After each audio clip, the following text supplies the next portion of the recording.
तो दोस्तों चलते हैं हम अनबॉक्स करते हैं सोनी ZV-E10।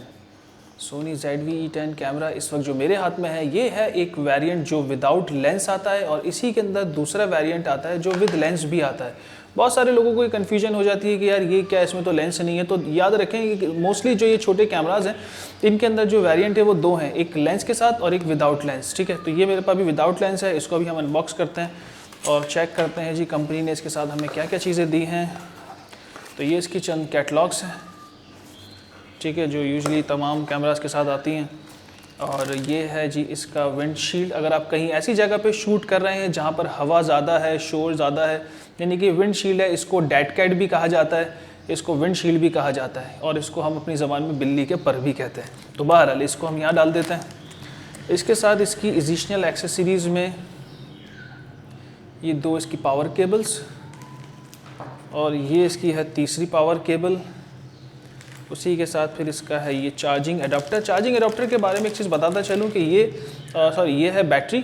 ओके, ये बैटरी है FW50 बैटरी है, जो कि आपको मोस्टली जो मिररलेस कैमरे हैं छोटे सब में ये मिलेगी। A6400, A6500 और ये तमाम छोटे कैमरास के अंदर आपको ये FW50 बैटरी मिलेगी। इसके साथ जो इसके साथ पावर एडाप्टर चार्जर है।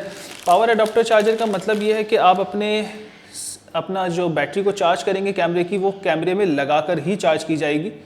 ओके, यहाँ से ये केबल कनेक्ट होगी, ये इसकी केबल है, ये केबल यहाँ से कनेक्ट हो जाएगी और कैमरे में बैटरी लगने के बाद ही आपका जो है वो बैटरी चार्ज कर सकते हैं आप कैमरे में लगा के। तो ये है C टाइप। ओके, और अगर आपके पास ये अडॉप्टर नहीं भी है तो आप फिर कोई भी पावर बैंक के थ्रू भी चार्ज कर सकते हैं। जैसे ये पावर बैंक है, कभी आपने लॉन्ग शूट करनी है तो आप इस पावर बैंक के थ्रू भी इसको शूट कर सकते हैं, यानी कि चार्ज कर सकते हैं। 4-5 घंटे ईजिली निकाल देता है। और साथ ही ये इसका कैमरा बेल्ट है, ये सोनी की कैमरा बेल्ट है। और फाइनली ये है जी कैमरा जो हम आपको दिखाने लगे हैं, ZV-E10। व्लॉगिंग कैमरे के नाम से ये बहुत मशहूर है, क्योंकि जिस बजट प्राइस में ये कैमरा आ रहा है इस वक्त पाकिस्तान के अंदर इंटरचेंजेबल लेंस के साथ, ये आप इसका इंटरफेस देख रहे हैं, बहुत ज़बरदस्त इंटरफेस इसका बनाया गया है। व्यू फाइंडर इसमें से इन्होंने लेस कर दिया, व्यू फाइंडर A6400 में दिया गया है, जबकि यहाँ पर इसकी एक्सटर्नल फ्लैश, ये इसका माइक्रोफोन, ये इसका ऑन ऑफ का बटन, ये इसका रिकॉर्डिंग बटन, ये जूम इन जूम आउट, ये जॉक डायल, ये वीडियो और slow motion and quick motions के लिए ये डायरेक्ट बटन है। और ये ऑटो फोकस और डी फोकस, ये मैं अपनी नेक्स्ट वीडियो के अंदर जो भी इसकी हम डिटेल रिव्यू बनाएंगे उसमें इस बटन का बताएंगे कि फोकस डी फोकस कैसे होता है। उसी के साथ इसका ये मेन्यू है, यहाँ से मेन्यू ऑपरेशन है, ये फंक्शन है, डिस्प्ले है, टाइमर है, ISO और इसी तरह ब्रश शूट है, ये डिलीट का बटन है और ये इसका प्लेबैक है। और व्लॉगर्स के लिए सबसे ज़्यादा चॉइस की ज़रूरत ये होती है कि भाई उनके पास एक रोटेटेबल स्क्रीन हो, जिससे वो अपने आप को अपना बैकग्राउंड देख सकें, अपना एंगल ऑफ व्यू चेक कर सकें। ओके, ये हो गया। इसके साथ ये इसका बैक साइड है, ये इसका बैटरी पॉइंट आउट की जगह है जहाँ FW50 बैटरी आपकी लगेगी। और ये है इसका माइक्रोफोन पोर्ट, आप एक्सटर्नल माइक्रोफोन लगाकर भी इसको इस्तेमाल कर सकते हैं। और बाकी की जो पोर्ट्स हैं इसकी, वो यहाँ पर USB-C टाइप ये चार्जिंग पोर्ट है, ठीक है।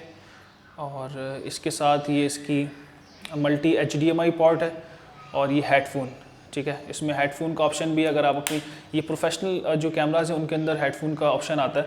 तो ये है इसका रबड़ साइड, थोड़ा सा इसका फीचर दिखा दें ज़रा, ये देखें, बड़ा ज़बरदस्त टेक्सचर उन्होंने बनाया ताकि बॉडी ग्रिप हो सके। और ये है इसका लेंस, जो माउंट है वो E माउंट है, जो कि तमाम ही छोटे मिररलेस कैमरा में इन्होंने E माउंट दिया है, जिसके लिए मुख्तलिफ लेंसेज बनाए गए हैं। सिग्मा टैमरॉन भी इसके लिए लेंसेज बना रही है। तो ये इसकी अनबॉक्सिंग अभी कंप्लीट होती है। अब हम इसकी नेक्स्ट वीडियो के अंदर आपको दिखाते हैं इसके बेसिक फ़ीचर्स और इसके बारे में थोड़ी सी बात करेंगे। तो इस वीडियो को फ़िलहाल हम यहीं पर ख़त्म करते हैं और ये यहाँ पर हम वीडियो को एंड करते हैं। Thank you.